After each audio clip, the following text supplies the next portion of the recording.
O Opinião de hoje vai falar sobre exatamente esse momento de fim de ano. Para a economia, ele tem os chamados empregos temporários. Qual é o perfil de quem procura emprego temporário? Maringá, nesse perfil, está seguindo o padrão nacional? O padrão deste ano é um pouco abaixo, nacionalmente falando, do padrão do ano passado. Os empresários do setor do comércio estão um pouco mais preocupados. Como será esse fim de ano? O Maringá é a mesma coisa? Quem melhor pode responder essa pergunta é Wilson Dias. Ele é professor do Departamento de Economia, doutor em Economia, é também pesquisador da ASIM, da Associação Comercial e Empresarial de Maringá. Wilson, bem-vindo à Opinião. Obrigado, Gilson, pelo convite. Wilson, nós estamos vivendo aquele mesmo reflexo da economia, da crise econômica, essa tensão que os empresários estão nacionalmente, inclusive retirando um pouco o pé do acelerador. Alguns dizem que a geração de empregos temporários será menor. E em Maringá? Maringá está um pouco como uma ilha, né? Uma boa ilha em termos de geração de emprego. Esse foi um ano excelente. Nós estamos certamente, tenho quase certeza que nós vamos bater o recorde desde quando tivemos um registro, ou seja, vamos alcançar a casa de 2 dígitos, que é acima de 10 mil empregos, novos empregos na economia, ou seja, temos 10 mil novos consumidores até o final do ano, pessoas consumindo mais, com uma vantagem que a gente olhou e vem acompanhando a renda dessas pessoas, dos empregados em Maringá, e essa renda cresceu em termos real. Então significa dizer que para o final do ano nós vamos ter essa massa de salário, consumidores, mais um aumento real de salário. Isso no estado do Paraná, a gente tem algumas cidades que a gente sempre compara Maringá, Curitiba, Londrina, Ponta Grossa. O posicionamento de Maringá em relação às demais cidades do estado, a gente é uma ilha para o país ou também a gente é um exemplo, um diferencial para o estado? É também um diferencial para o estado, sem dúvida nenhuma. Maringá tornou-se a segunda cidade em geração de emprego, só perdendo para Curitiba. Estamos falando de uma capital e onde você tem uma massiva geração, além disso um governo lá dentro, uma grande massa salarial.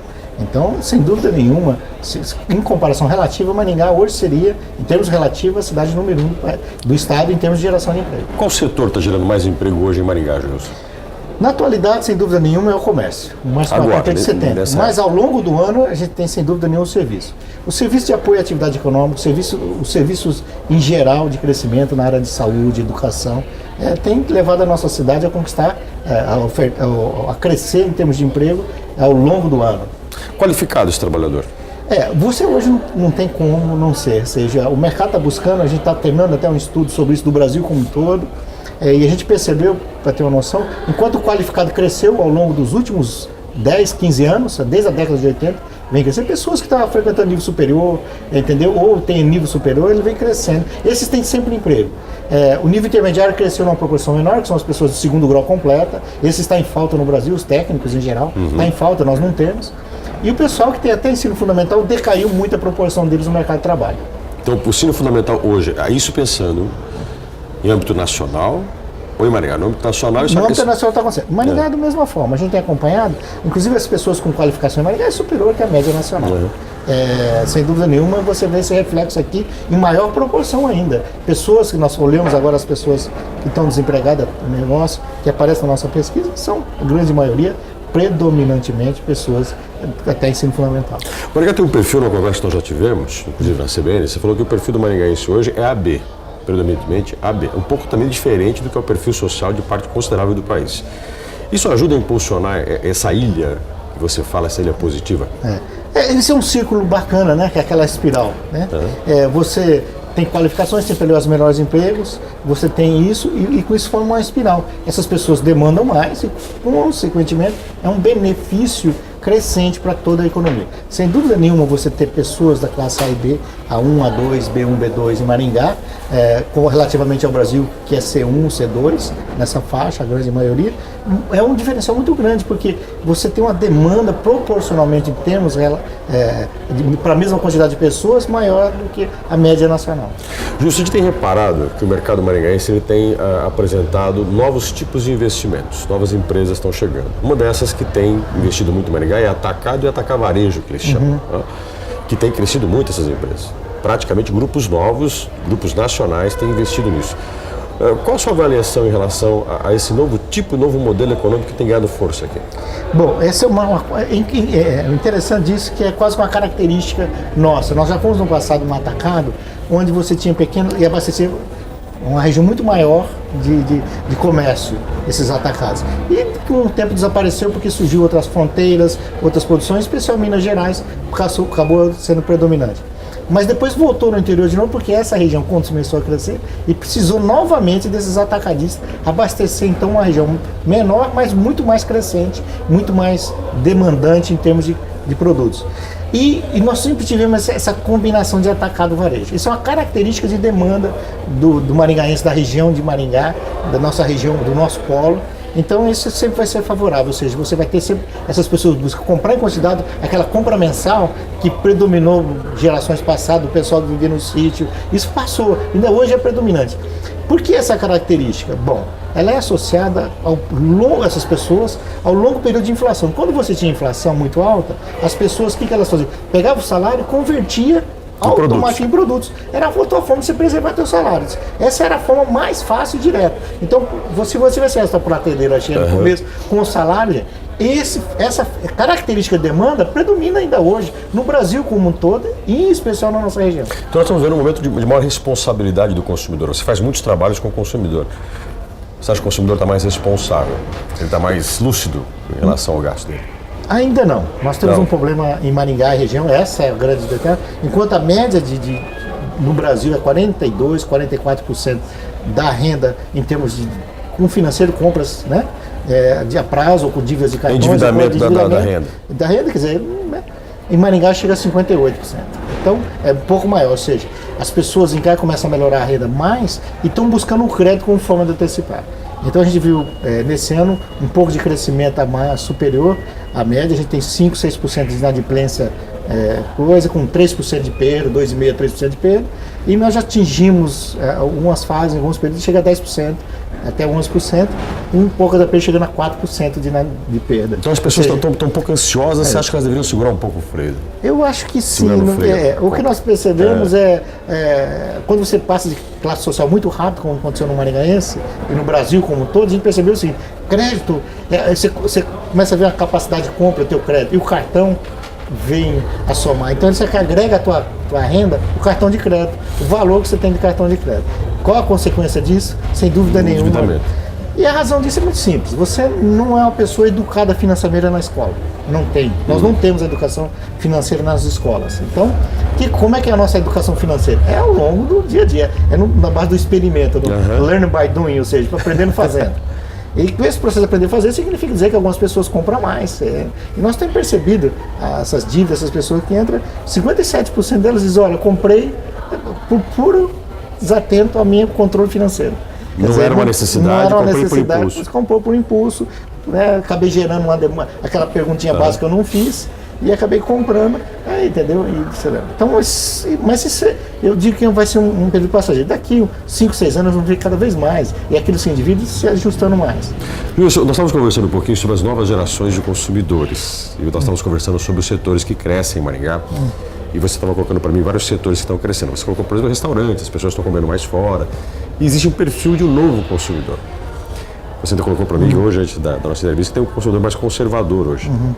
Está mudando o perfil do consumidor do futuro? Você acredita que ele vai ser mais responsável? No que ele vai investir? Esse consumidor está mudando. A gente nota que esse consumidor ele tende a ir buscar mais facilmente os produtos e deixar daquela característica conservadora como é o nosso consumidor.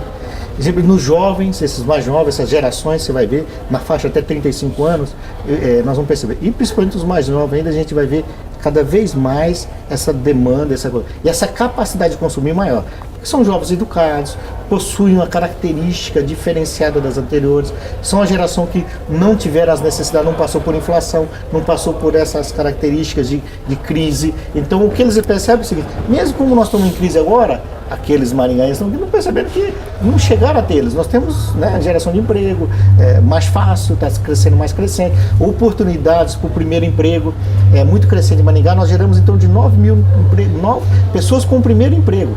Nem todas elas ficam, mas são 9 mil empregos durante o ano todo, de 140 mil. Então é muito grande essa oferta do primeiro emprego, essa contratação.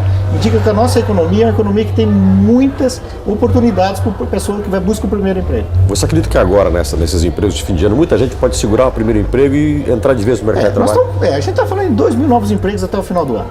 Desses 2.000, nós estamos falando que 1.200 ao final do ano não vão ser demitidos. Desses 1.200, a grande maioria é pessoas que estão no primeiro emprego, é o temporário, contratado com esse objetivo. Mas parte desse temporário vai ser fixado. Então, dentre essas 800 vagas, nós vamos ter, sem dúvida nenhuma, temporários lá contratados, que demonstraram seu trabalho, demonstraram sua competência, demonstraram sua vontade de... Então você calcula que as pessoas hoje devem aproveitar esse momento, quem está procurando o primeiro emprego, para poder se fixar no mercado. Seria uma grande oportunidade. Essa é a melhor oportunidade. Sempre ao final do ano, de setembro a dezembro, é a grande oportunidade para o primeiro emprego. Aqui ele está buscando o primeiro emprego e essa é a chance de se tornar, trabalhar numa loja, no comércio, principalmente de comércio e serviço. Esses dois ramos é o que mais oferta. Indústria é mais difícil porque ela desacelera nesse final de ano. Justo, se você fosse dar uma dica, ninguém dá, mas se a pessoa está procurando o primeiro emprego, ela fala, poxa, eu tenho 2, 3 meses de trabalho para poder mostrar meu serviço, minha qualidade. Qual seria o bom comportamento nesse período para alguém poder ser visto pelo seu chefe, pelo empresário com outros olhos e falar, olha, tem alguém aí que vale a pena investir? Tá. São duas características que nós vamos ver. De oferta de emprego agora. Tem aquela que nós chamamos mais administrativo, mais coisa, e temos aquela do vendedor, aquela pessoa que é mais aberta, tem a capacidade. Se você tem esse perfil para ir para a loja, para se tornar um vendedor, e vender é uma arte, né? Se você tem essa capacidade, eu falo para você para esse ramo, porque nesse ramo você pode, o aprendizado que você vai ter no final com vendas, te facilita a tua vida em termos futuros, né? Uhum. E esse é o melhor momento de você demonstrar essa capacidade. Aprenda o que tem que fazer, mas quando estiver fora, entendeu? A observação, a leitura. Eu falo assim, se você é vendedor, como se tornar um bom vendedor? Se você é um auxiliar de escritório, aprenda, leia um pouco mais, não faça só da rotina aquilo. Ou se você está com uma atividade qualquer que seja, desde até o office boy, entendeu? Verifique o que você pode fazer, o que você está observando, observar, entendeu? O comportamento dos outros. O bom e o ruim, todas as empresas têm. Você tem uma perspectiva de futuro. O melhor aprendizado, se você não quer com livros ou coisa, é observar dentro da empresa que você for trabalhar. Quem é o bom, quem que é o ruim, entendeu? Aprenda sempre com o bom, procure sempre verificar o que o bom está fazendo, o que você está dando a mais, o que você pretende dar a mais, o que você precisa demonstrar, que características essa pessoa tem que você não tem, que precisa aprender.